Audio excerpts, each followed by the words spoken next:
Welcome to Solvetic, your channel to always learn technology easily. Below in the description, you will find useful links we used in this video.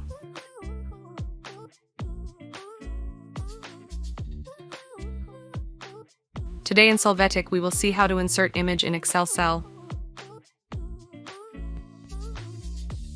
To start, open Excel. There, once you adjust the cell, you will go to the Insert menu. Under Shapes, click on the rectangle. Now press the Alt key on your keyboard and click on the cell. This will make the rectangle fill the entire selected cell.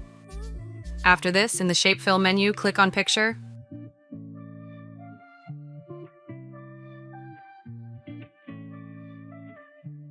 Now click from a file. You can select the desired image. Click on Insert.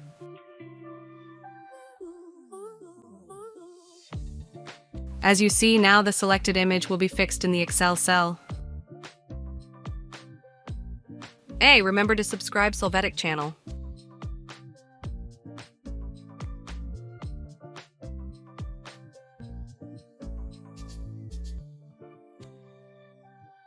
We hope it has been helpful for you. Here are links to watch more videos of your interest and subscribe to the Solvetic channel. Thank you.